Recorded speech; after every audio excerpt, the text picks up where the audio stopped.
أملك لنفسي ضرا ولا نفعا إلا ما شاء الله لكل أمة أجل إذا جاء أجلهم فلا يستأخرون ساعة ولا يستقدمون قل أرأيتم إن أتاكم عذابه بياتا أو نهارا ماذا يستعجل منه المجرمون ثم إذا ما وقع آمنتم به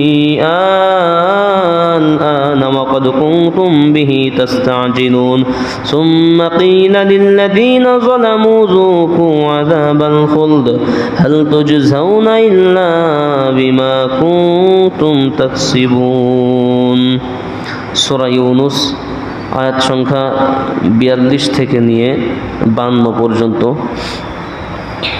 এখানে বলা হচ্ছে ওয়ামিনহুম মান ইয়াসতামিউনা ইলাইকা। গতকালকে ছিল মুশরিকদের এবং কাফেরদের ব্যাপারে কিছু কথা, যে কাফেররা যদি আপনাকে মিথ্যা বলে, আপনাকে যদি মিথ্যা প্রতিপন্ন করে, আপনি তাদেরকে বলে দিন যে তোমাদের আমল তোমাদের জন্য আর আমাদের আমল আমার জন্য।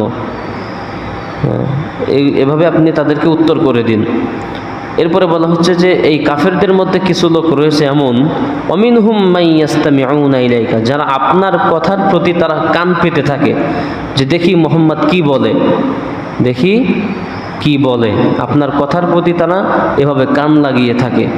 আফা আনতা তুসমিউ সুম্মা, আপনি কি কোনো বধিরকে শোনাতে, আপনি কি কোনো মানে যে কানে শোনে না, কি বলে থাকে বধির, আপনি কি কোনো বধিরকে শোনাতে পারবেন? ওয়ালাউ কানু লা ইয়াকিলুন, যদিও সে বোধশক্তি তার না থাকে, তো তারা যে কান পেতে আছে, যে কাফেরেরা আপনার কথার প্রতি কান পেতে থাকে, আপনি তাদেরকে শোনাতে পারবেন না, কারণ তাদের কোনো বোধ শক্তি নাই, ভালো মন্দ বোঝার কোনো ক্ষমতা তাদের নাই। তাই বলা হচ্ছে যে আফা আনতা তুসমিউ সুম্মা, আপনি কি কোনো বধিরকে শোনাতে পারবেন? ওয়ালাউ কানু লা ইয়াকিলুন, যদিও তাদের কোনো বোধ শক্তি নাই। ওয়ামিনহুম মান ইয়ানজুরু ইলাইকা, এই কাফেরদের মধ্যে আরও কিছু লোক আছে যারা আপনার প্রতি তাকিয়ে থাকে, আপনাকে লক্ষ্য করে। আফা আনতা তাহদিল উমিয়া, আপনি কি কোনো অন্ধকে পথ দেখাতে পারবেন?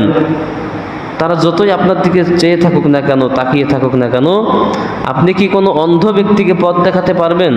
যদি বলি একটু অন্ধ শুনছে, আচ্ছা আমি এখান থেকে ইপিজেড যাবো কোন দিক দিয়ে, আপনি যতই বলে দেন এখান থেকে ডানে যাবেন, ওখান থেকে একটু বামে, তারপর একটু মোড় ঘুরে ডানে যাবেন, এইভাবে বললে তো